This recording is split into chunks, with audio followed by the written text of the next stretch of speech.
Hello, ರಮೇಶನ್ ಮನೇಲಿರೋ ಕೋಳಿ ಸುರೇಶನ್ ಮನೆಗೆ ಹೋಗ್ಬಿಟ್ಟು ಮೊಟ್ಟೆ ಇಕ್ಕುತ್ತೆ. ಇವಾಗ ಮೊಟ್ಟೆ ಯಾರ್ದು ಅಂತ ಹೇಳಪ್ಪ. ಮೊಟ್ಟೆ ಈಗ ಸುರೇಶನ್ದೆ, ಯಾಕಂದ್ರೆ ಕೋಳಿ ಸುರೇಶನ್ ಮನೇಲಿ ಬಂದಿರ್ತಲ್ಲ, ಯಾರ ಮನೇಲಿ ಬಂದ್ ಮೊಟ್ಟೆ ಇಡುತ್ತೋ ಅವ್ರದೇ ಮೊಟ್ಟೆ. ಇಲ್ಲ ಲೇ, ಇಲ್ವಾ? ಮತ್ತಿನ್ಯಾರ್ದು ಮೊಟ್ಟೆ? ಕೋಳಿದಲ್ಲಿ. ಈಗ ಒಂದ್ ಆನೆ ಈಜಾಡ ಕೆರೆ ಒಳಗ್ ಹೋಗುತ್ತೆ, ಆಚೆ ಹೆಂಗ್ ಬರುತ್ತೆ?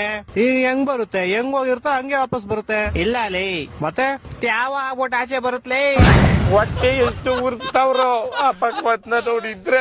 ಒಬ್ಬ ಹುಡುಗ ಪ್ರತಿ ವರ್ಷ ಅವ್ನ್ ಬರ್ತಡೆಗೆ ಉಂಡಿಗೆ ₹1 ಆಗ್ತಿದ್ನಂತೆ. 60 ವರ್ಷ ಆದ್ಮೇಲೆ ನೋಡಿದ್ರೆ ಅದ್ರಲ್ಲಿ ಬರೀ ₹12 ಐತಂತೆ. ಹೆಂಗೆ ಅಂದ್ರೆ ಅವ್ನು ಯಾರ ಚಪ್ಪಲಿ ಇರ್ತಾನೆ ಎತ್ಕೊಂಡಿರ್ತಾನೆ. ಇಲ್ಲ ಲೇ, ಮತ್ತೆ ಅವ್ನ್ ಬರ್ತಡೆ ಫೆಬ್ರವರಿ 29 ಇತ್ಲೇ. ನನ್ನ ಮಕ್ಕಳು ಒಂದೊಂದಲ್ಲ. ಓಕೆ, ಲಾಸ್ಟ್ ಅಂಡ್ ಫೈನಲ್ ಕೇಳ್ಕೊಂಬಿಡು. ಹೇಳು. ಒಬ್ಬ ಹುಡುಗಂಗೆ ಹೆವಿ ಶುಗರ್ ಇರುತ್ತೆ, ಡಾಕ್ಟರ್ ಅವ್ನ್ಗೆ ಸ್ವೀಟ್ ಬಿಟ್ಬಿಡು ಅಂತ ಹೇಳ್ತಾರೆ. ಅವನು ಲೈಫ್ ಪೂರ್ತಿ ಸ್ವೀಟ್ ತಿನ್ನಲ್ಲ. ಯಾಕೆ ಹೇಳು? ಇದಕ್ಕೂ ಯಾವ್ದೋ ಉಲ್ಟಾ ಸೀದಾ ಆನ್ಸರ್ ಇರುತ್ತೆ ಪಕ್ಕ. ಯಾಕಂದ್ರೆ ಅವ್ನ್ಗೆ ನಾನ್ ಹೇಳ್ತೀನಿ ಕೇಳು. ಹೇಳು. ಯಾಕಂದ್ರೆ ಆವಾಗ್ಲೇ ಹೇಳದ್ನಲ್ಲ, ಅವ್ನಿಗೆ ಶುಗರ್ ಇರುತ್ತೆ, ಡಾಕ್ಟರ್ ಹೇಳ್ತಾರೆ ಅದಕ್ಕೆ. ಹೊಟ್ಟೆ ಎಷ್ಟು ಉರ್ಸ್ತಾವ್ರೋ ಆ ಭಗವತ್ನ ನೋಡಿದ್ರೆ.